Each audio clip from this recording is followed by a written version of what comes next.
What up, everybody? Welcome back to another episode of hopsgeeknews, your home for comic books, movies, TV shows, and today we are talking Maul, ShadowLord, episodes 1 and 2. The Disney Plus 2-episode premiere is out now. Highly recommend you watch. If you haven't, hey, spoilers ahead. Maybe come back, or maybe you want to stick around and get spoiled a little bit. That's okay too. Like, subscribe, share, follow anywhere you get podcasts, anywhere you find social media. We are there. We have a lot of stuff going on between us and Nerd Initiative. So make sure you check out our boys content because that's in full swing. We've got Daredevil content because that's in full swing. Man, we've got comic book reviews as well. And we like to go into the beer of the week, what we're reading or watching, some news, and then our main topic. So I fit the bill this week with some affinity for the unattainable because we are talking Darth Maul and he just loves going after that unattainable power that he just is always right here with and never can quite get. So that's what I got. Lauren, what you got drinking over there? You know what I got drinking over here. I got Yacht Money from Sideward Brewing, and I'm going to call it Yacht Credits, though, because, you know, it's all about, they were complaining, I think in the comic book, and now I'm already mixing up the comic book and the show, that there were credits on the streets. It shouldn't be on the streets. But also it makes me think of if the Andy Serkis character in Andor had just had a float, maybe he would have found his one way out. Might have, because he can't swim, but if he's on a float, he could have been chilling, man. And yeah, you know us. We love some Sideward Brewing. If your kid doesn't know how to swim, that's just bad parenting. Sorry, we do love Sideward Brewing, man. All right, yeah, but there's planets that are like completely covered in water. You never know. What if, like, I don't know? There was people who drowned in when a beer factory like exploded with beer, and there was like hundreds of years ago. You never know. People if you fall into a pit of chocolate. Yeah. What if you get in, quicksand? I used to believe that was a big problem too. Well, what was it? Quicksand, and there was one other thing that always happened when we were little in movies, and we've never had to like actually face. What was the other thing? Happiness. Happiness. Dark. But I do have it in my Mandalorian Grogu cup, which I have not used this in forever. I kind of miss this, but I know we'll get good use out of it in May. I was going to say, we are, God bless, we are a couple weeks away from, May, and it's gonna be May. If you know anything about us in May, it's Star Wars month. But what's more is I will be headed down to Florida, and Lauren and I will be at Galaxy's Edge on May the 4th. So if you're listening to this and you are also there on May the 4th, well, come say hi. We're going to have our lightsabers. We'll be doing some dueling action. We'll be hanging out, jamming out to some Cantina band, perhaps, and having a really good time. And then I think there might be Epcot on the menu for Cinco de Mayo, because who doesn't want a good avocado margarita on Cinco de Mayo? Well, Lauren probably doesn't, but I sure as hell do. We're going to michelada. I love their micheladas. Ooh. You know what? We're going to be in Disney. And then, of course, we have some really fun content planned for Star Wars. So if Star Wars is your thing, yes. May is this is our 6th year in a row, I believe, of some Star Wars. Wow, 6 years. So our first episode the first Monday in May is May the 4th. So we're actually going to do an episode on Galaxy's Edge. We're going to have some fun facts. We're going to have some books and comics that tie into Galaxy's Edge. And then, yes, we will be celebrating that day there. And then we're going to do like the life of Darth Maul. So this, we're just talking about really the show and what happens right before and after. But we'll give you like a chronological breakdown of Maul, kind of like we did for Ahsoka last year. I really enjoyed doing that because this universe is just so wibbly wobbly, timey wimey that I feel like sometimes it's nice to reset your brain. Well, especially with a character like Darth Maul, who we got in the prequels. He disappeared. He came back in the Clone Wars.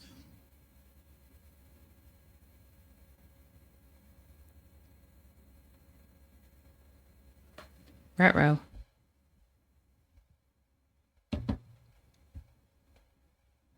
That just crashed. Oh, weird. I thought my internet crashed. Okay. Well, and then, we get the whole Solo where we tease that he's taken over the syndicates and stuff. And so there's a lot of timeline craziness I can't wait to dive into. Yes, and then with the Mandalorian and Grogu movie coming out, we'll do a pre-show and a post-show. Yeah. Our pre-show will probably be like, a little bit of like origin of Zeb Oriolis, like characters that aren't super popular. He's very popular. But if you haven't seen the cartoons, it'll be like for Tim. This is your Stanley Tim cameo. I feel like we haven't had one in a while. We haven't had one in a while, yeah. Yeah, so we'll break down some of that. And of course, we'll end with our predictions. And then we'll probably wrap up the month just bullshitting about what we thought of the movie. We might have some special guests too. Who knows? And this probably be the first Star Wars movie I see opening night. The only Star Wars movie I've seen in theaters is Solo. What? Yeah. That's crazy. Wow. It is crazy. This is a big moment. This is a big moment, guys. Really big moment. Well, let's go into what we're reading and watching. You know, a lot of good comics out. I'm really enjoying Emperor Aquaman. You know, Jeremy Adams, John Timms, Rex Locus. Each and every issue is just like an adventure story, essentially. And it's just continuing to be really well with the colors. The colors are so vibrant, so beautiful. The way that they managed to just have the water coming off the characters is really impressive. Jeremy's telling a really fun story. Can't say enough about that. Supergirl 12 is out. I'm enjoying that one. We got Cyborg Kara this week. You know, Sophie Campbell's just killing it on the artistry, her and Tamara Bonvillain. And then probably my pick of the week is Bleeding Hearts issue 3 with Dennis Camp and Stipin Morian. I may have got his name mispronounced. I apologize, but Matt Hollingsworth on the colors. And this is a zombie story from Vertigo. And the first issue, you see things from the perspective of this zombie kid who notices something's not quite right with himself. He's starting to feel it. Well, like, he's like, wow, why am I starting an urge to eat brains? Well, no, his heart's starting to kind of beat and he's starting to feel feelings. And the second issue is from the perspective like the Grinch. Of a human with their child, and they don't understand what's going on. They're terrified of the zombies. And now this third issue kind of marries the two.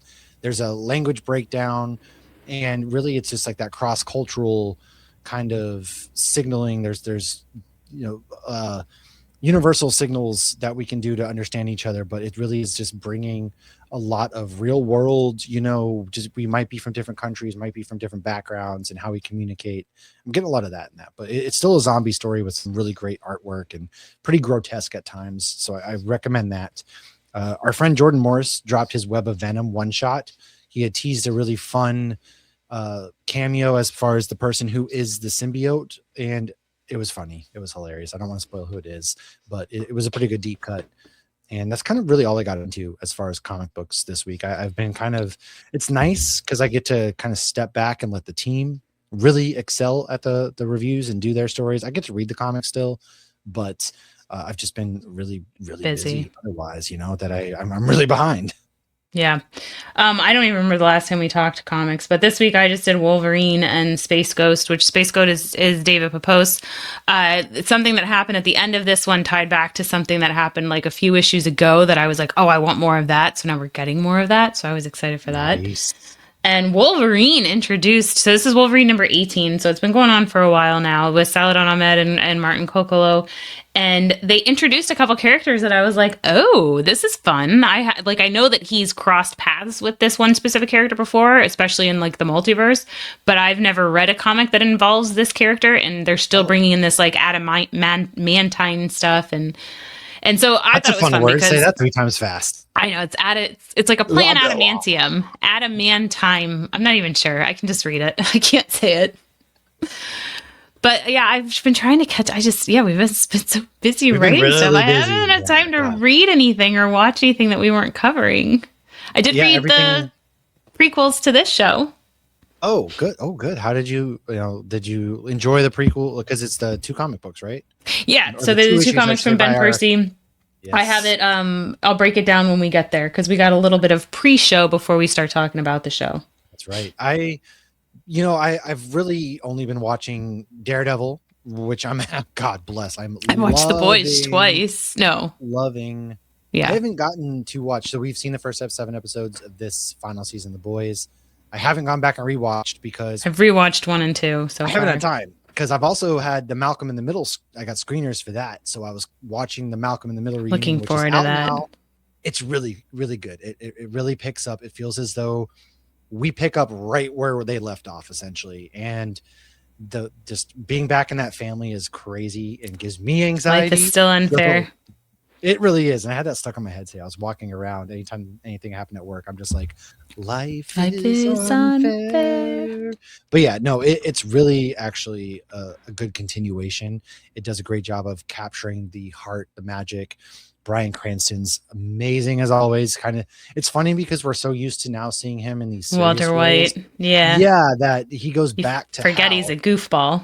And he's such a goofball. He's such a goober. And he wears his underwear in both. His whitey tighties, I think, show up in both. The show starts right off. It's not really much of a spoiler, but the show kicks immediately off. Opening scene is him naked getting shaved. So, there's that. Just seeing that again. So it's amazing. That's fun. But if it's hasn't been a screener, I saw the Super Mario movie, which was... People were losing their mind about it, I feel like. I'm not mad. It didn't live up to the first one, but if you just shut your brain off and be like, hey, this is fun. We're just here to have fun, like a mindless video game, then it's a good movie. It just, the pacing, it just felt like we were jumping scene to scene to scene. Like nothing. I'm honestly indifferent about even seeing. I enjoyed the first one, but meh. Yeah, this one was good, but I don't feel it didn't have as much magic as the first one did, and that's okay. But there is something I watched. So it came out last night on AMC. The first episode is called The Audacity. Which you got a lot of. Some very familiar faces. Zach Galifianakis is one of them. What's the guy? I can't remember his name now. That he plays the other alien in Lilo and Stitch. I thought he did a great job. I know I don't remember his name at all. I do know who you're talking about. I can see his face, but I cannot remember his name. So he's like the main character, and it's like Silicon Valley. So it's all these tech bros that are like ridiculously rich, and they all go to therapy. And it's labeled a drama, but it is definitely a comedy as well. Because there are moments where it's just like you're just laughing at like the audacity that these rich folks have. And then this therapist who thinks she's better than all of her clients, she ain't that much better than all the clients. So I will have a full review. I should have a full review already up. I'm going to finish it tonight.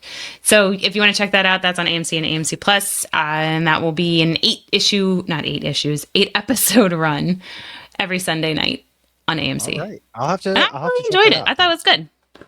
I'll check that out because I didn't really hear too much about it, to be honest with you. And so they I feel like started promoting it, and I guess it debuted at that thing Chris went to.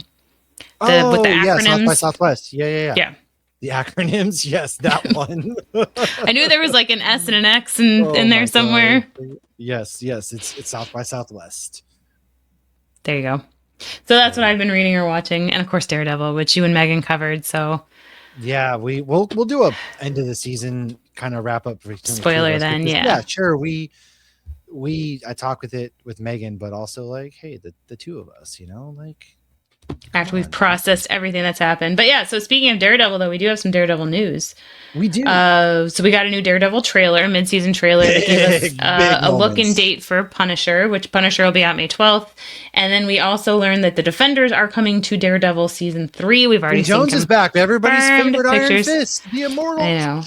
We knew they couldn't bring back Luke Cage and Jessica Jones and not bring him back. Iron Fist, you might not have remembered or noticed me because of my red arm. It was C-3PO the whole time. Oh my gosh. He's going to show up and be like, in case you guys don't remember me, I'm the Immortal Iron Fist. Immortal Iron Fist. I'm ready. Didn't Luke say nobody cares? Probably. I mean, nobody. I'm Danny Rand, the Immortal Iron Fist. But I have faith that they're going to actually do him justice now, okay? But he's not immortal. The Iron Fist is. Yeah, well, guess what? When you have powers like that, he feels pretty dang immortal. So let him. But he's not. If you were out there fighting the Hand and fighting dragons and whatever else, maybe you'd feel pretty immortal too. Well, that's how you get yourself killed if you get too cocky. Well, he's not dead yet. Much to your chagrin.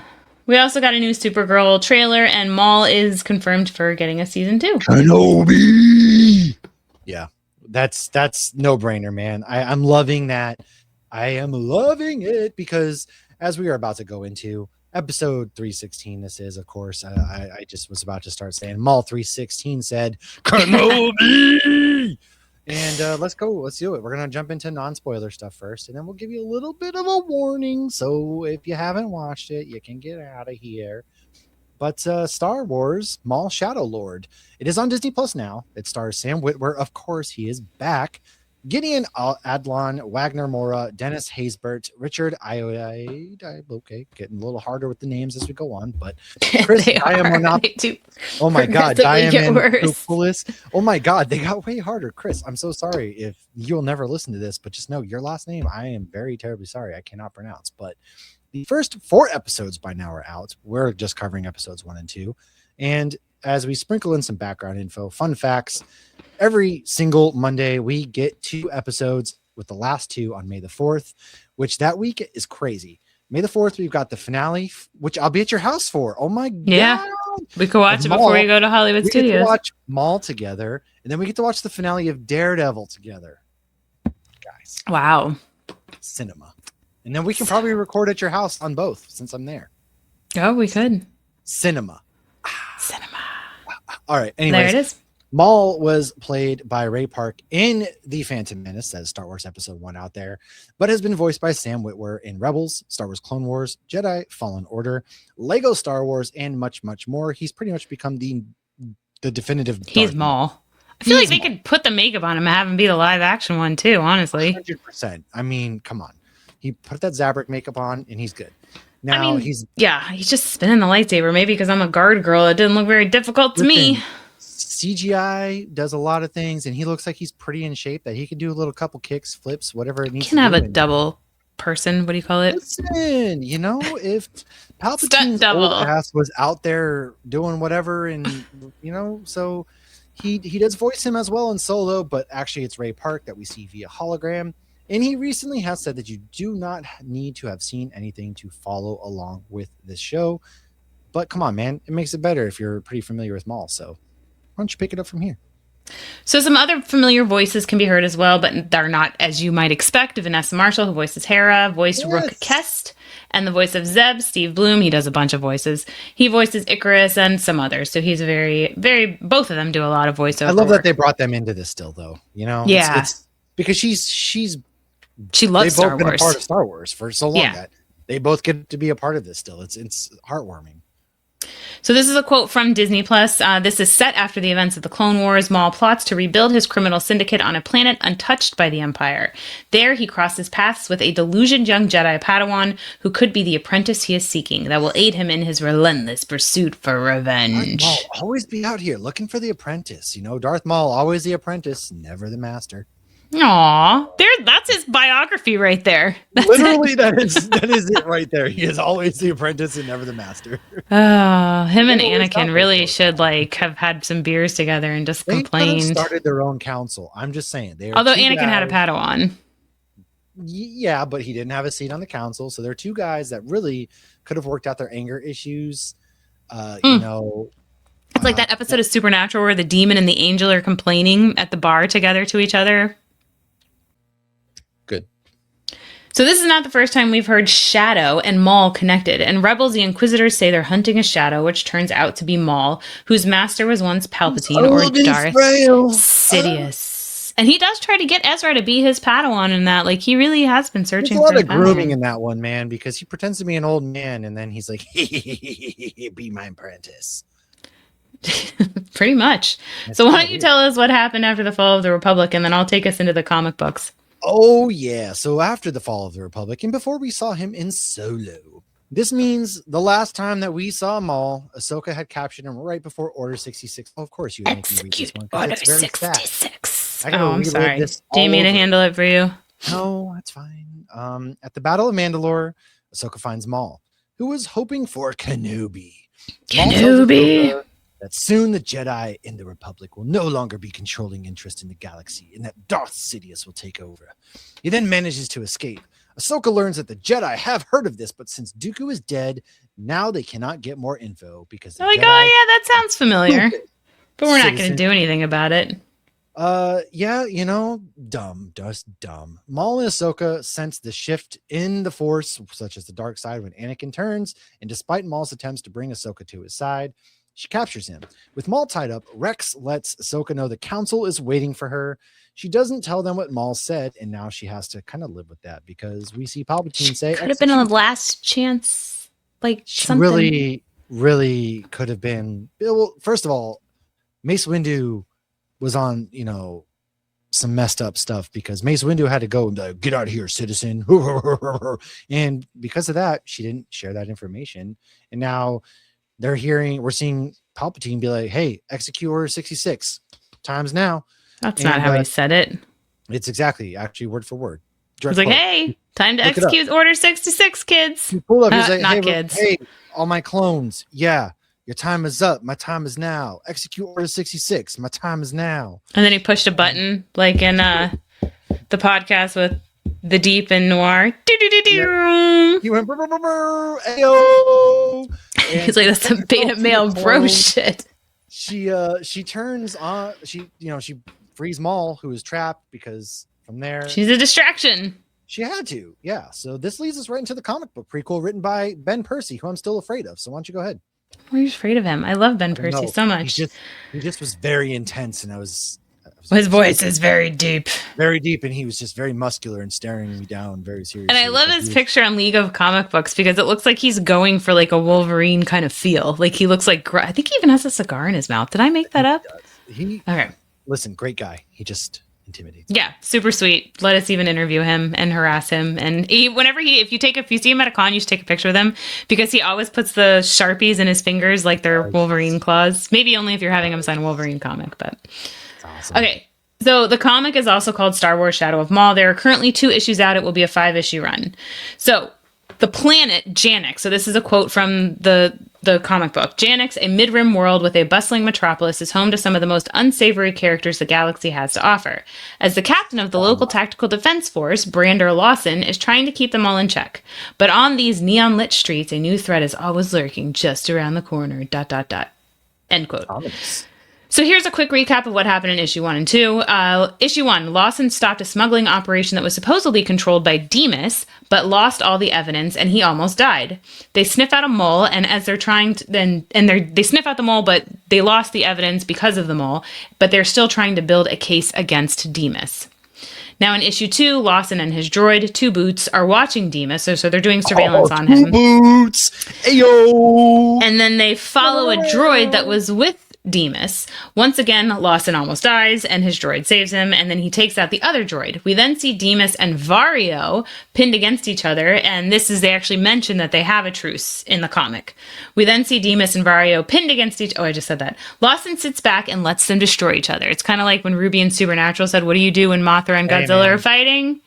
Get out of the way, let them take each other down. Meanwhile, Maul has secretly arrived on Janix, and no one is to know yet. So the next issue is out May 13th. Now in Solo, we did mention he is a hologram. He's talking to Kira, who's, the mother of dragons. And in this, he is the head of Crimson Dawn, but he works in the shadows. Yes. And the show actually takes place before Solo, fun fact. Yes. So, so it's right in between Battle of Mandalore and Solo. And did you know Janix, this planet we're on, was inspired by Gotham and Metropolis? What? That's why there's so much crime, man. I get it now. That's all I got. You're up with the recaps of these episodes because you did a great review on it, and you did way better than I did watching it. Well, spoilers ahead. Chapter 1, Dark Revenge. In the criminal underworld of Janix, Maul enacts a plan to consolidate his power. So we're kicking things off with Maul pitting the crime lords against one another as he steals from Demas and tricks him into believing it was actually Vario who had done it. Because, again, they had a truce. It's kind of what Lawson did. Yeah, Maul is starting to work on getting his empire back. He's going after all the crime syndicates, and this is the best way to do it, right? So he wants to get back at everybody who betrayed him by waging war against them and turning them against each other. The opening scene, it's got the Mandalorian, there's Mandalorian, I forget her name, and the crew of Zabrix. They're out there, there's blasting. I thought it was Sabine in the poster. The first time I saw the poster, I was like, oh my God, Sabine's in this? But actually, I was very wrong. Because we do get the Mandalorian ship as it just comes down, the ramp drops, and you get Duel of the Fates as Maul in his hood comes and ignites his lights. Oh, when I tell you I had goosebumps hearing that go, I'm on my couch like, and my daughter's like, are you okay? Anybody listening, he just did the Home Alone face. I'm not okay because you got Duel of the Fates as his dual side lightsabers going, and you're just like, ah! It was dope. It was awesome. It was so cool. So, they kill everybody essentially. His crew captures the attention of Officer Lawson, very familiar face, who decides not to alert the Empire because they don't want the Empire coming. The Empire's not there. And I was kind of wondering that, like, they kept saying, don't call the Empire, don't call the Empire. But in the comic book, the Empire hasn't been there at all, so they don't want to get on their radar. It's because the Empire is going to ruin your planet, But it's like, there, this is only a year after Order 66, and they're already very much like, we don't want the Empire here. Yeah, absolutely. And, he's chasing it down himself. there's a bit of a cat and mouse game, kind of a detective noir being set up between Lawson and Maul and their crew. Now, Maul discovers Devin Izara, which is a Jedi in hiding, and has thoughts once more of taking on an apprentice. And this is also when we see that Demas and Vario are turning against each other. Vario actually kills Demas. Right? Or do I have the other way around? I can't.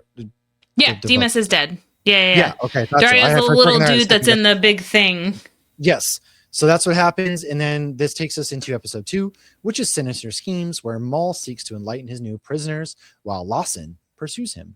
So Maul and his crew are escaping. There's a very high-speed chase. This is where we got Jedi Master Daki, who's after his Padawan Devin, who Maul has taken.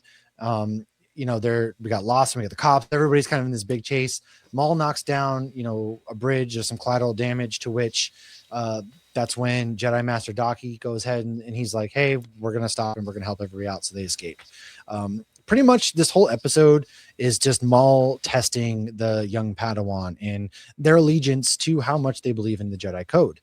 He's pretty much saying that, hey, this isn't simple. It's not just good and evil. There's more to it than that. And nothing's black and white. No, it's something we've seen Maul do with Ezra. We've seen him do it with Ahsoka.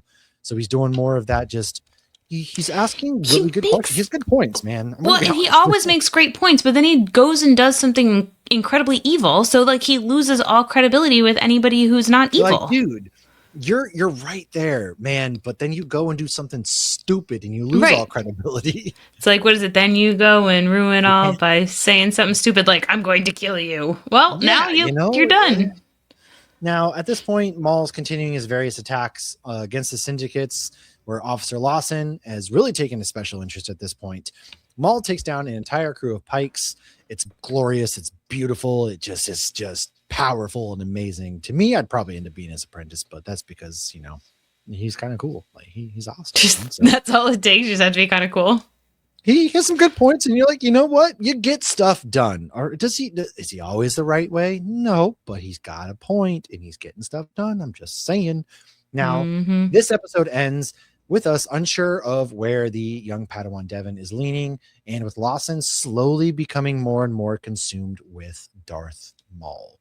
While trying to single parent. He's a single dad who loves his kid. So what did you think about this? Because I thought this was incredible. I thought it was good. I knew I didn't love it as much as you did because you're a big, Maul fan. No, I thought it was really good. I enjoyed it. It's always harder for me to get into the cartoon stuff a little bit more, I feel like. I think that's also probably why. Because I thought this was awesome. The animation just picks up with like the Clone Wars. It had a big cinematic feel to it as well, I thought. And there was a lot there that I really did enjoy. I think what I love that they do with these cartoons is fixing the plot holes and fixing some of the issues with some of the movies. Like the fact that this is, before Solo, and you see him as like in Solo, he is, running the Crimson Dawn, which gets mentioned in this, but he's in the shadow, and obviously you're calling the ShadowLord. So I feel like they do a great job of just like bridging those gaps, that it's like, okay, well, he got cut in half in episode 1, and now he's over here doing this. Like, I don't understand. Explain it to me. And I think these cartoons just do a beautiful job of doing exactly that. And Absolutely. Sam Witwer is killing this His role. voice And I feel is so good, man. Yeah, I feel like he's like Ashley Eckstein. Like he has fully embraced this role to the point to like it's not just a job. He is truly a fan of Star Wars. And I think that makes a big difference. Yeah, you can see it and you can feel it in like his work. Agreed, 1,000%. And it's one of those things too that even if you start out and it's just a job, it's really cool to see them slowly really embrace it and become that beacon, symbol, if you will, because Ashley Eckstein really is Ahsoka, and just the same way Sam Witwer really, and even to this point, Ewan McGregor is Obi-Wan, but James Arnold Taylor himself at the very he's and dude, at MegaCon, well, and think about it, he's probably spent more time doing the voice work for Obi-Wan Kenobi than Ewan McGregor has spent playing him. I mean, granted, he now has the show too, but like, there's a hell of a lot more episodes of like Clone Wars and Rebels and stuff that he's in. Yeah, and poor Alec Guinness. He also sounds he sounds a lot kind of like Ewan McGregor in a lot of ways. Yeah, I think that's what he was going for. Yeah, because he's playing really a young, Well, and like when we saw him in the panel, he immediately comes out and he's like, "Hello there!" Like he knew exactly what we wanted, and he gave it. Listen, all to us. He knows what gets the people moving, just like Ashley does. Because I think that's why I love these voice actors so much, because they know what we want. Okay, they know, and they're not gonna. They're. Well, we'll see. Go ahead. Well, I was just gonna say, Jim Beaver did come out and call us all idiots right away in the Supernatural panel last year, so he knew what we wanted to. Like, you sometimes get these actors who are, I'm tied to this one character. I'm more than that. Look, I get it. I really do. I understand where you are coming from. As an actor, you want to expand your craft, get more roles, but these voice actors, man, their faces aren't on screen and not on camera. So like, that's all you know is their voice. And they really do a great job leaning into it. And they really are fans at the end of the day. And it's just like you see it in comics when, Ben Percy, for example, is killing it with Maul, and he's a fan of Predator franchise, and he really leans into that just the way, Stephanie Phillips is leaning into Daredevil and things. So I love it. Yeah. But yeah, no, I really dug where the first 2 episodes were. I like that Star Wars is at its best when we're not focused on Skywalkers and really Force related things, because at the end of while there's Force stuff here, at the end of the day, this is also about him taking down the crime syndicate so he can take power. So that's when Star Wars is really at its best, because then I feel like it's when it's consolidated. Like I feel like you can make a good Skywalker story, you just don't need it to be galaxy ending or galaxy. Everybody also needs to be related. We don't have to have the same 5 characters. No, I agree. I think though it is fun to see connection. So I think when they do things, it's fun to be like, even if it's a random connection, I do think that that's good when you're world building. But yeah, everybody, sure. I agree, does not need to be related to a Skywalker. Andor is the best. Andor is by far the best. And that's because it's like a crime thriller, spy thriller, this drama that's intense, and it really. But there are still connections. Like Saw Gerrera is a connection to. So you still have those connections, and I would love to see. Andor ended with spoiler. I'm sure you've seen it if you're listening to this. Andor ended with the setup of Rogue One, and what happens there? Spoiler. Well, the setup of Rogue One. I wasn't even talking about that. The Andor has a kid. I would love to meet that kid. Yeah, I would like his mom's a badass too. Like what did mom do? Did she just raise him to live a quiet life, or was he part of the resistance? Yeah, is Bix and her kid out there still? I would actually love to see Bix again. I love her. You're right though. There's so many characters now and so many things that we've done with these shows that there's a lot to explore, and I could live in this era. I really want to live in this era, I think, of Star Wars, just because there's a lot we still haven't seen with the Empire, and just really how bad they did become and how they really did rise to power the way they did, because everybody kind of thinks that, they were taken down in 5 seconds in the 3 movies, but the things that they did, they destroyed these planets, they mined them, they cored them out, they killed so many people. Darth Vader I love seeing the reason why we're so afraid of Darth Vader. And that's just what I love to live in, is this era. So anytime I get more of it, I'm solely sold. Well, remember Timothy Zahn said in his panel, so anybody not familiar, Timothy Zahn has written many Star Wars novels. He gave us Grand Admiral Thrawn, and somebody asked if there was any Star Wars book you could write, what would it be? And he said, I would like to write Obi-Wan Kenobi after Order 66 and before his show, where like he just dropped Luke off, but he's not like dropping Luke off and chilling on Tatooine. Yeah, he's going around the galaxy causing chaos to throw the Empire off. That would be a fun. I almost feel like it would be like Mandalorian-esque. Honestly, that would have been the perfect Kenobi season 1. I really liked Kenobi. I thought Kenobi was too, great. Though, and I would love a season 2. So if they did a season 2, there's your story right there. Let Timothy Zahn run it with. Right, he's got his stuff. I mean, this was 10 years after he had just dropped him off, but it would make sense because he's got a little bit of his mojo back now. And he's got some of that heat on him too. Darth Vader, he's out there. Ended with him seeing Qui-Gon. Yeah, I would love to see more of that, because then he becomes a Force ghost himself. Man, all right, we're spiraling. I get it.